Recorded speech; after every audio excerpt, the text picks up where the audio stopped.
Action! Filem-filem penuh warna menanti anda. Ceraikanlah dia. Kenapa tak perbezaan dia? Dia kata combi ni macam dukung gunting. Habislah kita. Hantu nenek dah mengamuk. Aku tentang kau dengan kau. Mula-mula benci, lepas tu suka. K-pop sangat. Meriahkan malam Ahad dengan hiburan, tawa dan cinta. Semuanya di Astro Warna.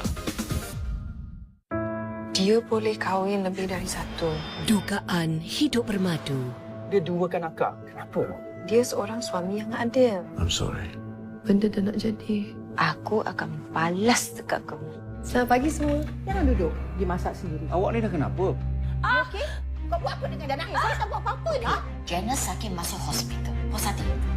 Mampukah suami berlaku adil? Hijrah Jannah, Isnin hingga Jumaat. Pastinya sensasi di sini. Padan Muka. Aneka komedi. Tangan siapa? Tangan siapa? Aneka ketawa. Saya boleh buat semua bergantung kepada anda. Pilih untuk saya jadi apa. Dan aneka warna. Dia tak takut. Ini buat macam saya rasa hidup. Ayam hitam. Kita kena cari ayam hitam tu. Tell me a bit about your background. I have a little bit of it. Isnin hingga Jumaat 9 malam di Astro Warna. Jangan terlepas menyaksikan mereka di Astro Sensasi. Kena beritahu. Ini saya cerita. Teknik. Hebat kan? Baju marhaban cuti yang baru. Oh my God, mesti seronok kan?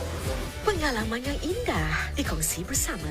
Our circle is our reflection.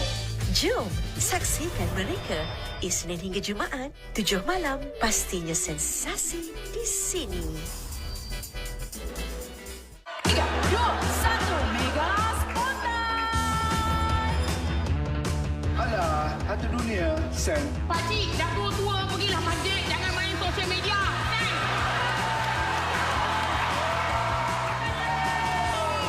Orang yang jadi kat bulan tu. Minggu pertama pula habis. 12 lift dah tak ada.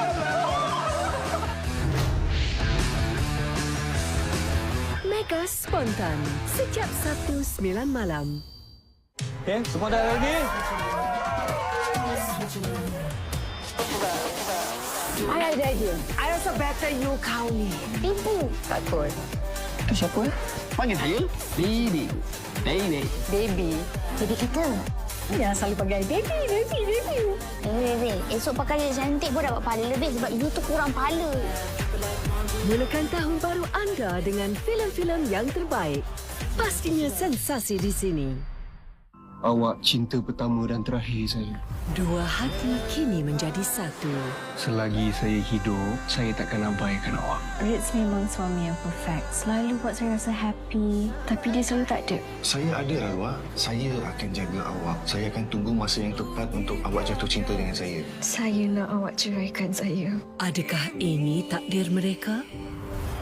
Tarek Rizwan, His Treasure. Pastinya sensasi di sini.